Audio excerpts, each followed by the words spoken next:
Chers amis, bonjour, bienvenue sur les ondes de Radio Arc-en-Ciel pour ce partage d'évangile. Aujourd'hui, nous l'est le mardi 29 novembre et la liturgie propose à nous d'écouter Saint-Luc, chapitre 10.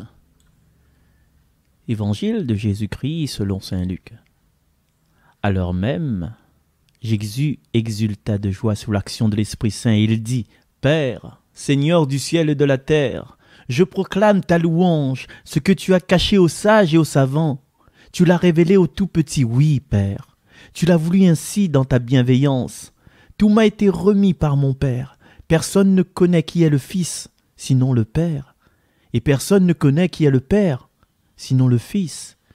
Et celui à qui le Fils veut le révéler.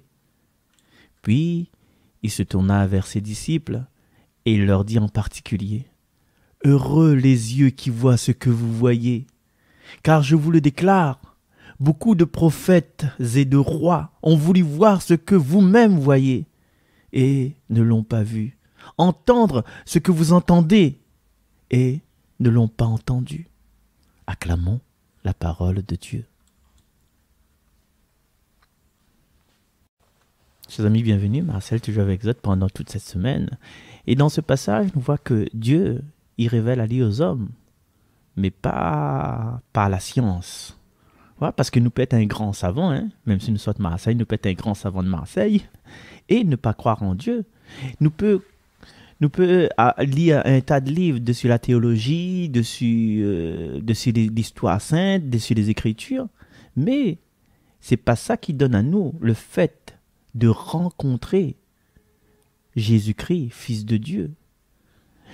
Parce que la rencontre avec Dieu et avec Jésus, là, il fait avec le cœur, dans l'humilité. Et du coup, être petit, il ne veut pas dire être pauvre. Car il y en a aussi des pauvres qui ne croient pas en Dieu. Mais il veut pas dire que vous êtes les ignorants ou bien ignares.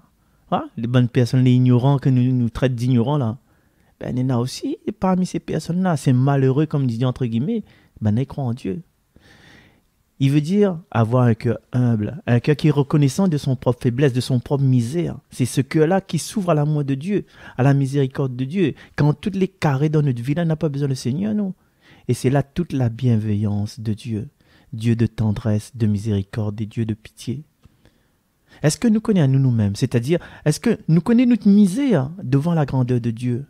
Est-ce que nous gagnons reconnaître à quel point nous avons besoin de son salut, de son regard, de sa miséricorde, de son check?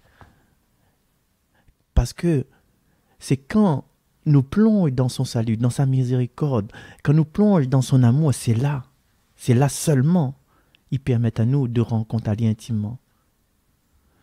Et parmi, dans ces temps-ci où ça tout est un peu troublé, où ça n'est la bataille Mayotte, où ça apparaît ici par la baïtché, il casse, il boit, il fait le fou il fait le fou d'ici la route là.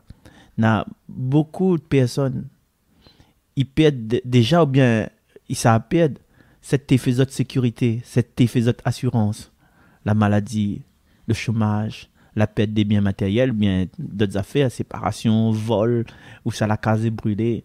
Et ce temps-là, il doit amener à nous à interroger sur le sens profond de notre vie et sur notre qualité de notre foi en Dieu.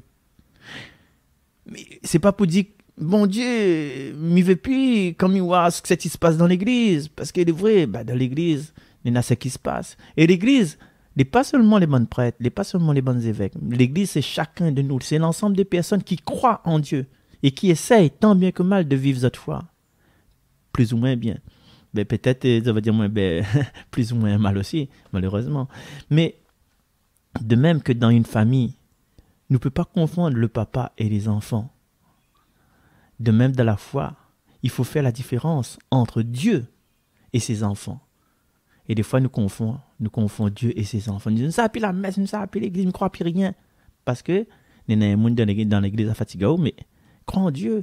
Parce que la vraie foi, il tourne vers Dieu, il tourne vers sa parole, vers la Bible, vers l'évangile que nous l'a dit aujourd'hui. Et nous pouvons poser à nous la question, à ce stade de réflexion, qui ça les bons Dieu pour nous? Seigneur, qui ça est pour moi? Que ça, il est mon vraie relation avec vous.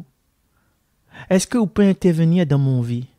Voilà, C'est quelques questions que m'invite à nous à poser et de chercher au fond de nous-mêmes la réponse, parce que Dieu, le fond de nous-mêmes, il propose aux autres de poser ces questions-là à partir de cet instant jusqu'à la fin des temps, la fin de notre vie même, jusqu'à après.